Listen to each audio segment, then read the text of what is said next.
Hey guys, welcome back to my podcast. I think we're calling this Mr. Mortgage Neighborhood Lender. We still are a little iffy on the way this is going to go in regards to the name, but I got two people that are near and dear to me, and I've gotten to know a couple of years now.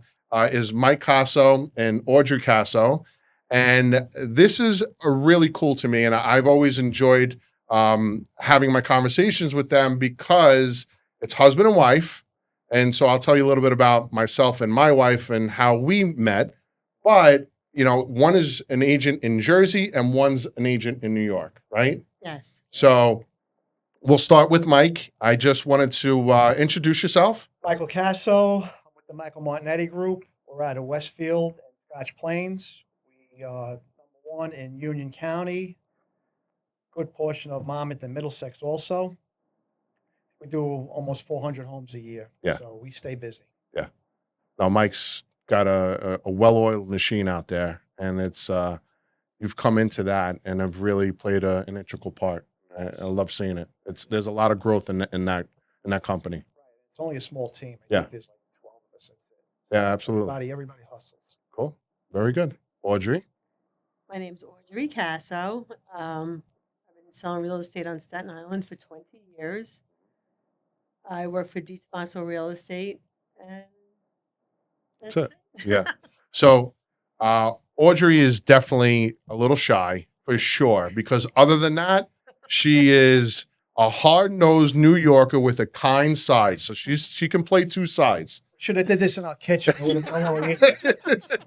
Absolutely. So don't let that ever sway, how you feel about somebody, because I've seen Audrey in action, and she's an unbelievable agent and is definitely a go-getter. And I think in this industry, you have to be. I think it's an important part that I think a lot of the agents that are successful have that edge to them in making sure that you're consistently going after it, one day at a time, and taking on, leads that come in, and it can come in through a multitude of ways. And I just, wanted to get you guys and your opinions about the industry and how, what's made you successful in the last few years. So, for me, it's about, I've been to, this is like my third real estate company that I've been with. It took me a while to find a good place. A little boutique place where the broker there, I was the only one that worked full time, so I got all her attention. That really, Yeah. I learned a lot from her. She was a big help. But then I wound up in 2 years, I kind of hit the ceiling there, and I knew the change was coming from 2 years ago. When the rates started going up, Mm-hmm. my pipeline was drying up. I didn't know where I was heading, and I knew Michael Martinetti. I did a deal with him when I first started. Yeah. And we connected right away. We were, even though I'm probably 30 years older than him, we're almost on that same mentality, that same level. So I kept in touch with him. So long story short, we had lunch, we had dinner one night, and I was just picking his brain, and one thing led to another, and the opportunity was there for me to join the team. So That was that. that was it. From there, it was like going back to the bottom, Right. and climbing to the top again. Because I think really the best thing you got to do is the only way to get better is to surround yourself with people that are better than you. You can't be if you're the best, then you're not. It's hard to climb up the ladder if you're already at the top of the ladder.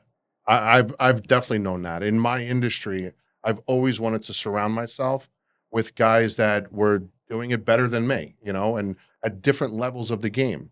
I find myself being more of a mentor, but I also am trying to put myself in surroundings, whether it's going to, the next, event that someone may have that I'm learning, whether it's within myself or also at work. So I think you're dead on with that, in surrounding yourself that, and it's a humbling experience, especially when you're at a specific age and you're starting things all new. I think it's definitely could be humbling. But Mike has a way about him that's an old soul, that he truly understands the grind and the work ethics in making a successful business, at least from what I've seen and have heard from him. And I think that's a great way to learn off of. But you're also opening yourself up, and you're always looking to learn a little bit more about the business and how to make yourself better just in sales, right? I mean, Right.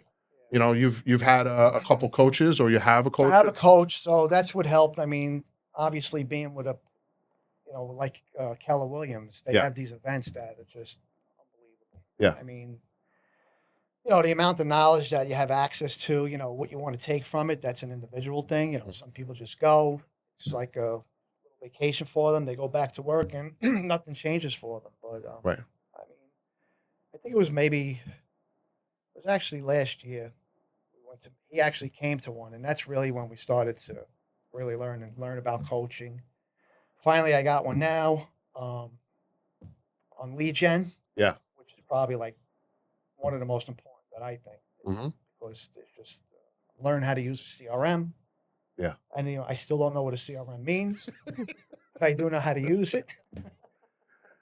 It And basically is just, for the drip campaigns, correct? I mean, there's so well, much more to it's it, actually but a lot more to it. right. So what I learned is that, and it's probably like pretty much every agent in the beginning, is that you got to get comfortable with being uncomfortable. You Yeah. got to go into areas that you're not comfortable with, and you just got to start doing it. Yeah. And it's all trial and error. Yeah. Like I still mess up. I mess up big time, but I don't care. You know what? Whatever. Move on to the next one. And try and remember what you made a mistake on. How to Learn from learn, make it come out a little smoother, asking the right questions, being curious, all that stuff. And Yeah. because, you want to actually like almost become friends with Mhm. your clients. And then they get that comfort zone. You get a little more personal information out of them. And I actually got good with that. I mean, when I'm done after we get a house, like I get invited to weddings, Yeah. barbecues, and I screwed up because I don't go. And Mm. that's a big mistake, Right. because now I should have been the family realtor with a lot of past clients. Right. And you just wind up, at a happy, I'm done with them, and you move on to the next one, where those are the ones where your referrals coming from. Yeah, and I think that's a good point, Mike, because it's for me, I've realized that the same way. I can be a little bit standoffish. Like it's more or less like, here's the business hat. But with these people and what you go through, finding the homes and it being such a huge part of their life, you're right there at the forefront and guiding them, guiding their parents and grandparents and their whole family. And when it comes time for those extra events that they have, those milestones, it's everything that you can ask for, but yet it's very hard for us to just be like, we're part of the family. And we really are. It's just it can be, you're uncomfortable. And one thing I've learned, especially again, I've said it multiple times, doing this was very, very uncomfortable for me. Just as not who I am, but have come to realize and being like, it's really not that big of a deal. You're putting yourself out there, and whether people want to hear it, they'll swipe and just keep on moving. And some people that you connect with will stay to it. So I think that's a huge point in building your business and being that person of you're branding yourself with the people that you're doing your deals with and your transactions. It doesn't just become a transaction anymore. It's more of a relationship that you're holding with the family, you know? And that's how I got invited to the wedding, Mm, was what you just said. I was like, wow, I can't believe, you're inviting me to your wedding. He goes, well, you were there for one of the biggest accomplishments of our life, helping us with our first home. Why wouldn't we want you to be at the next one yeah. with the wedding? And it was out in Long Island, and I was like, we got invited to this wedding. It's in Long Island. I go, it's a far drive, probably going to have a couple of drinks. Yeah. It's going to be a long drive back. And something came up where we actually couldn't make it. Hmm. And I felt terrible. And then she wound up having a baby. So I made sure that, I did send them a gift. Of And course. now I followed them. So I'm constantly, in touch with them. The brother's looking to buy a home with the parents. They still live in Queens. So anyway, if they're going to watch this, they're going to know Listen, the joke within my family is that, my daughter's like, oh, daddy knows everybody, at least one person that I'm walking into a restaurant or a store, I'm saying hello to. And it could have been for a multitude of things. It really could have. There was different groups within my own life a lot of it now, a lot of it that I'm more of networking or just constantly connecting with people because that's our main job, is to make sure that we're there so that people say, I gotta get a mortgage or I gotta buy a house, I gotta call the Casos or I gotta call Joe. And so that's one of the main things that we want to happen. But for us, it I'm not a salesy type of guy. It's got to be organic. I'm the same Yeah, way. Yeah. but you know what though, Joe? That like you can't always be in sales mode. Mm. You got to just be like you said, you're running into the supermarket. It's got to be hello and glad. What are you doing today? What'd you do for the summit? Never like if they're interested in something related to real estate, they're going to bring it up. Yeah. We don't have to. I agree. I agree. Audrey, what do you think? One, I'd really like to know, like, how did you get into real estate? My grandparents bought and sold real estate. They owned quite a bit in that time, and it was just a natural progression. My brother was a realtor in Staten Island. I retired from the police department. I did 20 years there. I'm retired NYPD detective. I needed a second career. Yeah. I had little kids at home, and real estate afforded me the flexibility to raise my family, cook dinner, and make money. Yeah.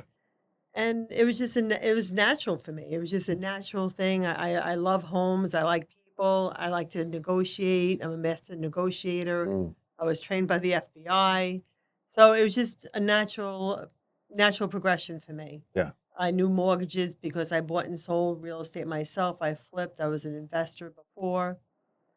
And the first year was a little rough because we were going through a recession. The housing market was terrible. I think I sold one house my first year. 2008 8, ish, 10ish. I believe it was 2008. Yeah. 16 years now. Yeah. And then from there, I just built my business with relationships. I Mm. would do an open house. I'd gain a customer, and I just built it from there. And the last 5 years, I've been, it's a great business. I love it. Yeah. I could make my schedule around my homes. Yeah. And it works for me. And your business comes from all different areas. Would you say, like? Yeah, it's all through relationships and referrals. Most of my business. I'm very old school with that. I mean, I s- people ask me, "Are you a buyer's agent, a seller's agent?" I do both. Mm. I do both. I'll I'll sell any. I do luxury. I have a large foreclosure business. So I do have retail and foreclosures. So I'm gonna look at the camera. I told you she was gonna be a bad mama. I do. NYPD detective. It definitely for me. I don't know. I look at that. Any woman that is in the NYPD and is a detective, and there is a few of them in the real estate world that that are women that I respect. I think it's unbelievable. My daughter wants to become NYPD. We'll discuss that at a later day. We'll see. I love She's it. got 4 more years, so we'll figure that part out. But no, I really really respect you just from the past, but you can see in talking to you and dealing with you on the transactions how that career has gelled and has helped you in your real estate world. Absolutely. I feel that I have a little bit more insight into people's personalities and I can read people a little better. And I'm good with, negotiation is my key strength. I Mm. can really negotiate a deal. I have made good relationships with the other agents. I'm very straightforward. I'm honest, Yeah, and it works for you. I just feel if it's all about building relationships, this business. It really is. yeah, absolutely. And you both have great names within your own markets, and I think that that's an important key to this is that when you're dealing with other agents Yes. and how small of the real estate community is, Yes. your name comes up on each individual side. It needs to be of like, okay, that's Audrey. Let me reach out to her. We can get a little transparent when need be on a deal. And Yes. I think that when you find that, when I get stuck in the middle and you see great agents working to put together a deal. That makes me the most proud, honestly, when an agent calls you up and says, "I know you, I've heard of you, and Yeah, I want to work with you." yeah, And out of everything, I think that makes me the most proud because I know I have integrity, Yes, and it really it just shines a light on me, and I really makes me happy. of course, absolutely. Mike, real quick. So Nobody ever told me that. I honestly, I want to know, like, what was the decision for you, being that you guys are married and in real estate together, that you were like, I'm going to Jersey and I'm going to start there. He's So not competing with me. That's it. I I didn't just want wanted to. I was actually thinking about Florida. Yeah, there you go. Alaska. So I always had my own businesses. Started in '99 when we first met. I bought my first juice route, and I got big with Tropicana. I was a distributor for Tropicana, independent operator, and so I was always in sales. Yeah. It was our own business, and the more we put into it, the more we got out of it. And I got really good with it. Like I would buy small routes, build them up, cut them up, sell them, buy another small one, and on and on and on. But then after 21 years being out in the rain, the snow, Yeah. 4 o'clock in the morning, Yeah. I needed a new knee. And so I'm like, all right, so I'm pretty much done with this business. So I decided to put up a sale and I said, let me get into real estate because she was getting busy now. Um, she was in it for over 10 years at that time. And I said, I'll get licensed in Jersey because whoever's leaving Brooklyn or Staten Island, they either go to Jersey or they go south. Yeah. So I went to school on Saturdays in Woodbridge for a couple of months and took the test, passed it. And then, I started looking for a home. Yeah. So it took me a few times before I found the right one. And so now I know I'm good with people. I Mhm. just needed now to learn the business. That was the toughest part because there's a lot Yeah. of moving parts, a lot, and it's constantly changing. Always changing. There's always transactions that uh each transaction is different of its own. So there's you're learning when you think when I think I know everything, I am truly humbled that very day Yes.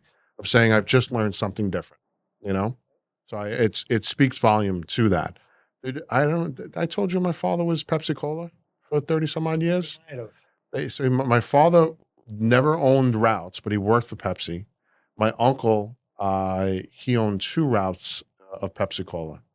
So, New and York. in New York, so in Brooklyn, retired in Vegas, Henderson County, probably, maybe I don't know if he's got a note, whatnot, that's the pension. Those You know what I mean? those routes were better than Boar's Head. They were big money. Big money. But 4:30 in the morning, as a kid, and I was working with my dad, I just didn't understand it. The sun was not up. And it took, I was just like, this is not normal, but it's obviously normal. People do it. It's a hard work. Frozen shoulder, because of all the side loaders. And we'd go into the city, down in those city basements where you open up the metal tracks on the sidewalk and it's steep going down with the hand truck. Going down a ladder. Oh, you have those nice big shoulders today. That's it. That's right. That's right. Did you a favor. But yeah, I have to say though, if I knew Mike was going to be so good in real estate, he would have done it years ago because he Absolutely. really has. Yeah. Very, very good. And it's every time I talk to him, he's open to learning new things and just being like, I got to get better. I got to get better. That's kind of the mindset that I truly feel with him. And he's not shy with trying different things where a lot of people, they won't do it because of maybe they're uncomfortable, like we talked about, or there's a fear factor to what they're trying to, they know that they have to go into. And Mike's just like, yeah, I'm here. Let's do it. And I think with that, you learn quicker and with trial and error, but also with great coaches and great management can really guide you and keep you on the tracks Absolutely. to make sure that you're heading in the right direction of being successful, or at least each year continuously growing.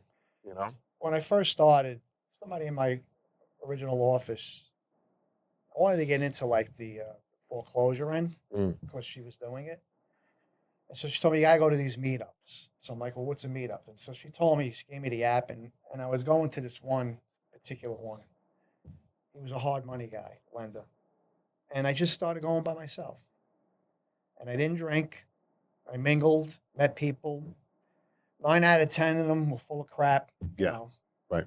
but it's like mixing a cocktail. You got to get a little bit from. You got to get as much as you can, and you got to dissect it yourself. Like, what's gonna whatever sticks to you. It's gonna be natural. Whatever you remember, Yeah. that's the thing that stuck with you. Very simple. Yeah. And then you take that and you try and build from it, or you learn from it, or you add to it. But it takes years. I mean, think I started in 2019. I mean, listen. I'm not a great agent. I'm not selling hundreds of homes. Right. I think what I do though is every year my sales increase in the millions. That's it. So it's Every just year, continuously and growth. every year it's been getting harder and harder. Right. So and they're like, what are you doing? I'm like, I really have no idea what I'm doing. To be honest, I don't know what to tell you. I think you do. It's just a matter of there's certain things that you're doing and trying different things, whether it's, calling leads and doing it old school style where you're sitting there and dialing for leads or, FISBOs or whatever it may be, or understanding even, like you said, the language in the conversation with the lead. Listening for clues. Mm-hmm. What's important to them. It's that when I started doing that, I Mhm. mean, I'm still fresh with it. I'm only doing it like maybe 4 or 5 months. Right. But that's like a big life changer. That's what could separate you from everybody else. Elaborate. So, like, basically Just listening to the conversation or what they are looking for or what they're looking right, to when learn. you talk to a potential client, and you ask, I want to buy a 3-bedroom, 2-bath house, in Union County. All right. So, like you just help me understand, like, what's so important about being in Union County. Now you're digging a little deep. Now it's, well, I want to be close to my parents. They're getting a little older. Now it's personal. Now you're getting the personal stuff out of them. And you got to remember that stuff for your next call. Hey, Joe, how you doing? We spoke a couple of weeks ago. I've been sending you some homes. How's your mom doing? Right. Oh, this guy remembered about my mom. So he paid attention. And these are the little things that, the little things that count. Yeah. That's what it's about. Yeah. But it's about learning how to even ask for that. Because most people like, what do you want? A 2-bedroom, 3-bedroom, 2-bath? So that's it. Now they just focus on I'm sending you, what do you think about that house? What do you think about the house? It's not about the house. Right. When they see the one they like, they're going to let you know. Right. It's more about keeping that Rapport. building that relationship with them. Yeah. And making it different. That's what's going to make you different from every other agent. Because now you're building a relationship, a friendship. I mean, so there's a lot of clients I get from Audrey. Right. When we go to parties and like, oh my God, we miss going looking at houses. We used to have so much fun. There were times where there was no key in the lockbox. I'm like, listen, the basement window's open. I would lower the husband through the basement window. He'd come up and open up the door. It was a vacant house. Mike, I don't know if that's compliant, but Exactly. I don't know if that's on your side. No, I'm going to real estate jail. That's right. That's right. No, I really think, and this is translatable in both of our fields, that if you guys refer to me, my job is to build a rapport with that person. Obviously, is to figure out what program and get them pre-approved. But if I want to keep them and being like, well, what separates me from going to any other bank? There's got to be a rapport, and most of the time it's done through the phone, right? And I would like to think I'm a little old school. I know you are just the same. That one-on-one person and being in front of somebody is rare in my world. Right. You probably never see them. Not that much. I think yours is more accessibility. Like you are easy to reach. You always pick up your phone. Correct. That's a very important thing. When people say, oh, I can't get him on the phone, I had to leave a message. Right. I pick up my phone 11, 12 o'clock at night. Not that I want anybody calling me that late, Correct. but I will pick up. And I have clients that have become friends that feel comfortable enough to call me at those hours or early in the morning. And I think it's all about accessibility. If somebody needs you, it's a very, very, very, very big purchase. It's life-changing. You have to be accessible. And that right there separates you from another agent. And it's a big factor in making sure that in a life-changing or one of their largest transactions of their life financially, that you're there at the drop of a dime for any answers, or most of the times talking them off the ledge, or Yes. or putting them, because this is what we do, right? So Mhm. I always joke around and be like, "Hey, welcome to my world for 60 to 90 days in New York." But for the most part, it's just giving them the expectations of what's to transpire in this whole thing, because sometimes they're under the impression of just like, I'm in contract, all right, we got a commitment, I'm not really sure what that is, the appraisal was done, are we clear to close?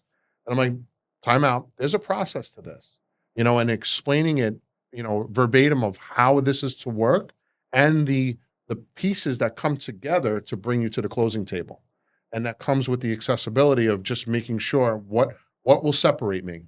I received a call yesterday, late night. I'm calling them that night, texting them, "Hey, you are available?" Whatever it may take, just to make sure I'm not a nine to fiver, You can't be. or, oh, I'm sorry, the branch is closed, or those banker hours. I Right. wish, Yes. but it just isn't it isn't true. So Listen, I cut off attorneys because of that. I would send them a text on the weekend. Hey, my client had a question. I yeah, can't get in touch with the attorney. So I do all that. I get in touch with attorneys. I get in touch with lenders, yeah, home inspectors, whatever. If they call me and say they need help with something, you got to do it. yeah. And they would answer my text. Oh, I'm with my family today. Well, if you could reply to me that you're with your family, then why wouldn't you just answer my question?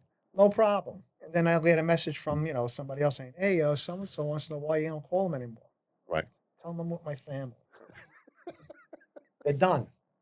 So I went to visit my parents in Naples, and I found myself always saying this.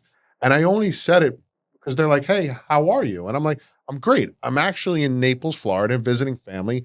And it was always an apology. "I'm so sorry." I'm like, "No, no, no, no. This is the life I have chosen." That's right. So it's irrelevant, The Godfather. That's just like the Godfather. And I'd always say that because it's just what it is. It's I'm okay with it. I'm not trying to make you feel bad. If I need to pick up the call, and my wife may have a couple comments, and I have to kindly Have to do remind it. her of how we actually are here because of that. That's right. So it's part of the industry, and I think that really separates a lot of us, and a lot of even the agents or the attorneys. They know who the players are in the local markets, and it gets you to that point. It's not that you're trying to be rude to an attorney, but your vision of where you want to go and who you are in this industry is a different vision than somebody else. What about being responsible for your client? Yeah, I absolutely. mean, how difficult is it today to answer? How difficult is it to answer a text? Right, I don't care what you're doing. right. Maybe it might take a couple hours if you're at an event or something. But even then, how difficult is it just to reply to a text? Yeah. Even if you just say, "Listen, we'll take care of it first thing in the morning on Monday." Mm. Simple. I I think, do it. If I can do it, right. then everybody can do it. I agree. I agree. Audrey, tell me this love of horses. And I, outside of Mike telling me it's an expensive love, but like what brought you into that world? Every kid in the neighborhood ran around. I ran around galloping and trotting. Every kid ran down the relay race, running. I galloped. All right. It's in my blood. It's something that I love. I Yeah. mean, I started out as a little kid living in the Stapleton projects, Mm. and I would walk from there over the top of Grimes Hill to Cold Lake Stables every day. And I started taking out the pony rides. My mom didn't have a lot of money, so I rode horses for 8 hours a day, taking out the trail rides, and became 18 years old and bought my first horse when I could afford Really? to pay for it. I see you post all the time with your daughter. There's videos, there's postings. Well, what exactly is it? Because I know of horse racing, but she's in what type of? So my daughter, we show quarter horse, and Okay. it's breed, and she's an amateur. She's been showing riding since she's 4 years old. We have our own horse and horse trailer, and we get in this big 40-foot long horse trailer, and we drive all over the country, That's going to awesome. different horse shows. And yeah, Right. and she models for different companies and Yeah. horse related clothes, and yeah, I absolutely love it. Awesome. My passion. Awesome. Do you go with her? Because I don't. You don't. That's your time away? Is Well, it's that not that I mean, healthy so time? the reason why I never went is because we have a son too, Yes. so I Yeah, always yeah. had to be home with him. Mhm. And then there's dogs, so you got to somebody has to feed them, let them out. Yes. So My daughter's to travel softball, so I really try to go every time with her. And when my wife can come, she comes, but for the most part, the dog still has to be, someone's got to be there for somebody got that, to man the ship. Yeah. So I get that totally. And he had a different business, so he could not take off like the way I could take off. Yeah. And I can manipulate my schedule a little bit, and my customers understand. I mean, I work 7 days a week, so if I have to take a weekend or 4 or 5 days off, Yeah. I have to do it. And Yeah. I mean, but he had a different type of job, so he couldn't do it. Of course. But it is definitely my passion, Yeah. and I'm so happy that my daughter does it. Yeah, absolutely. So there's another thing that I think it makes me jealous being a food lover and the food presentations and what's being cooked and barbecued at the house, primarily, I believe, on Sundays for the most part, probably every day. Oh, I do cook like that every day. Right. But what is being showcased on Facebook, if you want to elaborate just a little bit about, it's pretty amazing. So I do like to cook. I don't love to cook, but I love to eat. Yes. And so does everybody else. Yeah. I mean, if you don't love to eat, It's a passion. you're not a friend of mine. Right. Yes, it's a passion. And I mean, we have a nice outside kitchen. We put it together during COVID, and I cook every day outside. Mm. And everybody comes over. Yeah. So we have a nice sized family. We have 4 kids together. On the weekends, they come over, and my husband likes to take pictures of everything. I Yes. tell him all the time, stop posting on Facebook because everybody's like, oh, how come I didn't get invited over today?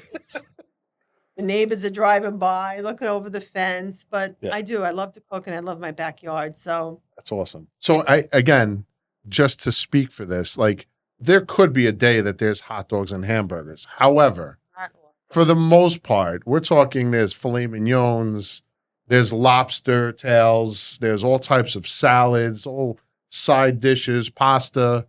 It's a sight to see for sure. Mix it up, pork chops. Yeah. With some vinegar peppers. I love it. So- I love it. Yeah, and my best friend Janet Very, she's also an agent with Connie Profaci, and we've been friends since we're 18. She's also a great cook. Okay. So whatever I don't make, she makes. So there's always a huge spread, Yeah. and it's just we enjoy to eat. We That's just awesome. enjoy eating. So. Yeah. And I like a nice presentation. Yeah, of course.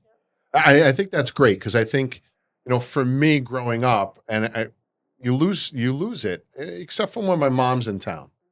But when my grandmother was alive and around, 13th Avenue, 46th Street in Borough Park, on top of a store, it was the largest 3-bedroom apartment. It felt like it went for days, but everybody came and sat around the table. Yeah. Even pulled the Yankee game. My grandfather had to watch it, but it reminds me of that, of just bringing everyone around for however many days that you can, because you're in this life and you're hustling and you're trying to claw your way out of whatever it may be or get to another level. But it's really great to be around the family and be grounded and this is who I love, and it could be also your why just as well. Right. So my kids' friends come over and say, "Do you guys eat like this every night?" Yeah. And my kids go, "Yeah, why? You don't?" I cook like that every night. Yeah. And it's not that I have a love for cooking. Yeah. But I have a love for eating, and I like to eat well. Yeah. And that's good. Yes. I think that's a good point. Like, if you're going to eat, let's eat well, and I think that's amazing. So just real quick before we end it, but what would you say is something that separates the both of you, like, within this industry? Can I go first? Because you go first every single time. There you go. And ladies and gentlemen, Audrey has finally warmed up. That's exactly the Audrey that I know. Can't get her. He says everything, and I have nothing to say. Oh, that's great. Good for you. Covered the whole thing. I only talk about me. Exactly. He didn't say the part All right, I'll how let you go. he just gets into the business a few years ago, and I didn't help him at all. I get my deals done. I have a good reputation in the business. Mm. I younger agents will call me and ask me for my opinion on things and help on things. I'm always open to that. Right. But honestly, I de-stress the situation. Mm. I take care of everything. My clients only have to worry about putting their offers in and letting me negotiate the deals and handling all the details. You're the professional. Yes, I'm the professional. One-stop shop. Yep. And I have a great reputation in the business. Good. Thanks, Audrey. I Okay, appreciate Mike, that. go ahead. This is going to take a few minutes. No. I don't know what makes me different. I'll be Okay. honest with you, I don't even care because I don't worry about what anybody else is doing. I really just focus on what I have to do, what I need to do, Mhm. and I get like that tunnel vision, and that's it. So if that separates me from everybody else, then so be it. But I really don't give it any thought. I don't put too much on my plate at the same time because then I kind of don't know which one to go to first. I like to do one thing at a time. Yeah. Get it done. It's done. Move on to the next thing. So from the outside looking in, Yeah. for all those other agents, if I'm doing better than them, then they need to pay attention to me. I don't need to pay attention to them. That's right. Absolutely. So I think even saying that of just like not having so much on your plate, that speaks volume.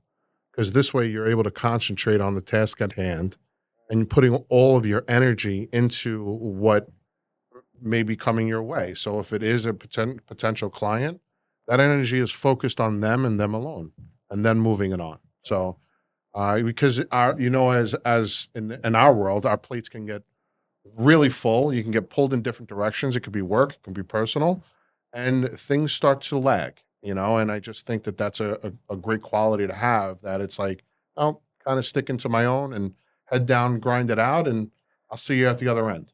Yeah, I mean, I had to do that because in the beginning, when I do get busy, like, and I'm just dealing with multiple clients at the same time, with offers accepted. I mean, there's been more than one time where I would send the wrong client the wrong text, Mm. and they're like, "What are you talking about?" I'm like, "Oh my god, thank God I didn't see anything." I'm like, "Sorry, that was for somebody else." And I would tell them, "What house do we have again together?" Oh my goodness. Yeah, I think we all done that. I've shot off a text. You're in the thick of it, and then you're like, whoa, wait a second. I gotta slow down, remember what I'm doing, and remember that there's a person on there that truly is looking for you to help them and guide them. So there comes a certain, you know, of attentiveness in making sure that the energy that you're putting in is going towards them. So That's it. yeah, They know it. absolutely.